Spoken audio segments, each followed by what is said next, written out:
আসসালামু আলাইকুম রহমতুল্লাহ।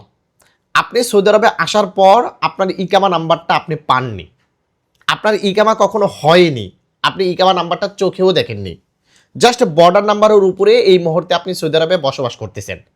এখন আপনার ফ্রিতে এক্সিট নিয়ে দেশে আসার প্রয়োজন।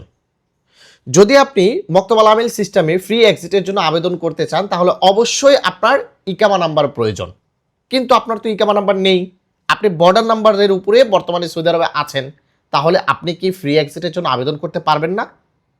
অবশ্যই কিন্তু পারবেন। আপনার জন্য দুটো সিস্টেম আছে, মক্তব আল আমিলে ফ্রি এক্সিটের জন্য আবেদন করার দুটো সিস্টেম আপনার জন্য আছে। আমরা অনেকেই এই সিস্টেমগুলো জানি না, যার কারণে আমরা মোটা অঙ্কের টাকা দিয়ে অস্থা ধরে আপনার এক্সিট নেওয়ার চিন্তা ভাবনা করি বা নিচ্ছি। যদি আপনি তরিকাগুলো জানেন তাহলে কিন্তু যে কোনো একটা তরিকা অবলম্বন করলে হয়তোবা আপনি ফ্রিতে এক্সিটটা নিতে পারবেন। তো এ বিষয়ে আজকের ভিডিওতে আলোচনা করব। ভিডিওটা খুবই গুরুত্বপূর্ণ, দয়া করে সম্পূর্ণ ভিডিওটি দেখার অনুরোধ করতেছি এবং ভিডিওটিকে শেয়ার করে দিবেন। তো আমি আছি আপনাদের সঙ্গে মোহাম্মদ তৌফিক আলী ট্রাভেলসের পক্ষ থেকে সকলকে জানাচ্ছি আন্তরিক শুভেচ্ছা ও অভিনন্দন। নাম্বার 1 সিস্টেম হচ্ছে, যেহেতু আপনার বর্ডার নাম্বার ইকামা নাম্বার নেই, বর্ডার নাম্বার থাকলেও আপনি বর্ডার নাম্বার দিয়েই মক্তব আল আমিলে ফ্রি এক্সিটের আবেদন করতে পারবেন। সেটার জন্য ওই যাদের ইকামা নাম্বার আছে তাদের যে সিস্টেম, ঠিক তাদের উল্টো সিস্টেম আপনাকে অবলম্বন করতে হবে। কি করতে হবে? অ্যাট ফার্স্ট আপনাকে এম্বাসিতে যেতে হবে। এম্বাসি থেকে এক্সিটের জন্য যে আপনি মক্তব আল আমিলে আবেদন করবেন এটার জন্য যে সুপারিশপত্র নিতে হয়, সেম সিস্টেমে আপনাকে সুপারিশপত্র নিতে হবে।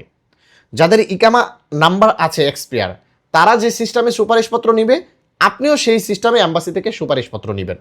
রিয়াদস্থ দূতাবাস অথবা জেদ্দা কনসুলেট যে কোনো একটা জায়গা থেকে আপনি সুপারিশপত্র নিতে পারবেন। তবে এই সুপারিশপত্র নেওয়ার পূর্বে আপনাকে খেয়াল করতে হবে আপনার কফিলের মক্তব আল আমিল কোথায়। সুপারিশপত্রতে উল্লেখ থাকবে আপনার কফিলের মক্তব আল আমিল কোথায়, এবং আপনাকে এই সুপারিশপত্র, আপনার পাসপোর্ট, এই সকল ডকুমেন্টস নিয়ে আপনাকে সশরীরে চলে যেতে হবে কফিলের মক্তব আল আমিলে। ধরেন আপনি রিয়াদে আছেন কিন্তু আপনার কফিলের মক্তব আল আমিল হচ্ছে আলজুফ, অবশ্যই আপনাকে আলজুফ আসতে হবে। আপনি মক্তব আল আমিলে এই সকল ডকুমেন্টস নিয়ে সশরীরে উপস্থিত হলে সেখান থেকে 50-50 চান্স থাকবে আপনার এক্সিটটা হওয়ার। কাউকে কাউকে মক্তব আল আমিল এক্সিট দিয়ে দেয়, আবার কাউকে কাউকে দেয় না, এটা আমরা কেউই গ্যারান্টি দিয়ে বলতে পারতেছি না। ওকে। এবং নাম্বার 2 তরিকা হচ্ছে, আপনার যে বর্ডার নাম্বার আছে এই বর্ডার নাম্বার দিয়ে আপনাকে ইকামা নাম্বারটা তুলতে হবে। খুব সহজেই, যদি আপনার হুরুপ না থাকে, ফাইনাল এক্সিট না থাকে, বায়নাতে কোনো সমস্যা না থাকে, তাহলে খুব সহজেই 1 থেকে 3 দিনের ভিতরেই কিন্তু আপনার এই ইকামা নাম্বারটা আপনারা তুলতে পারবেন। অন্য কোথাও ট্রাই করে দেখেন, যদি না পারেন আমাদেরকে দিতে পারেন, কোনো ঝামেলা না থাকলে আমরা 160 রিয়ালের বিনিময়ে ইকামা নাম্বার কিন্তু তুলে দিচ্ছি। ওকে। আর মক্তব আল আমিলে যারা আবেদন করতে চাচ্ছেন মাত্র 20 রিয়ালের বিনিময়ে কিন্তু আমরা মক্তব আল আমিলে আবেদন করে দিচ্ছি। আমাদের রিয়াদ অফিসে আপনারা যোগাযোগ করতে পারেন। তো এই হচ্ছে বর্ডার নাম্বার দিয়ে আপনারা ইকামা নাম্বারটা তুলবেন। ইকামা নাম্বার তোলা হয়ে গেলে সেম যাদের ইকামা এক্সপায়ার ওই সিস্টেমে আপনি মক্তব আল আমিলে আবেদন করতে পারবেন।